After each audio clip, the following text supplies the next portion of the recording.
Bonjour tout le monde, je m'appelle Choi Jong-woo, professeur de coréen à l'ISMAC. Aujourd'hui, je voudrais vous parler de pourquoi une seule chose ou situation en français peut ou doit être de différentes choses ou situations en coréen. Parce que cet état d'être peut être classifié en un ou en deux, même en trois ou en quatre, selon la langue. Et c'est une question à la fois linguistique et philosophique pour repenser la différence entre les structures des pensées selon les langues. Il n'y a ni de relation directe, ni de traduction mot à mot entre deux langues. En français, on utilise un seul et même verbe, être, soit pour expliquer des identités qui expriment le sujet, soit pour exprimer des existences qui expliquent son lieu. Tandis qu'en coréen, on utilise deux différents verbes pour ces deux différentes situations. Les pensées et les concepts sont ainsi structurés comme une langue, par une langue et selon une langue. On dit très souvent que nous exprimons nos pensées avec une langue. Et en ce sens, on dit aussi que la langue n'est qu'un moyen d'expression des pensées, comme si une pensée abstraite pouvait exister tout seul, sans aucune langue concrète et matérielle. Mais c'est faux.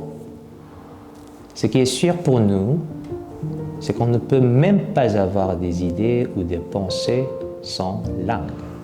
Si les langues n'existent pas, les pensées ne peuvent pas être construites. C'est toujours d'abord la langue qui décide, définit et déploie la pensée. La différence des langues correspond et se superpose exactement à celle des pensées. C'est pour cela que le monde peut être tout différent selon la différence des langues. C'est la langue qui crée, invente et interprète le monde. Bien sûr, la langue n'est qu'une invention artificielle. Donc, peut-être la nature et la réalité qui ne changent pas selon la différence des langues. Mais en même temps, la nature ou la réalité même est aussi une invention linguistique. C'est juste un résultat de notre classification ou taxonomie linguistique. La nature comme telle n'existe pas sans le mot « nature » qui la classifie comme telle. Tout d'abord, c'est juste un mot.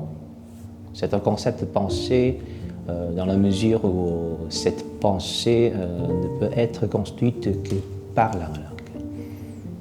Parce qu'il n'y a aucune raison nécessaire pour laquelle ce qu'on appelle nature doit être appelé comme cela. On peut percevoir la réalité ou la nature dans la mesure l'on appelle comme cela.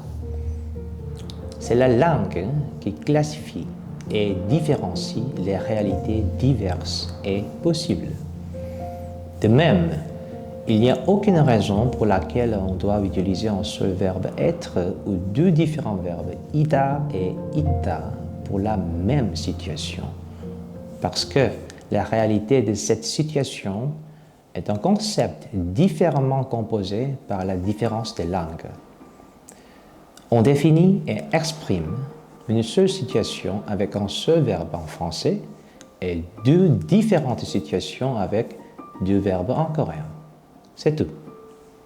Donc, peut-être, ce qu'on doit essayer de comprendre à travers la langue, ce n'est pas la langue elle-même, mais les différences de modes et de structures de pensée et leurs effets socioculturels qui s'expriment selon la différence des langues.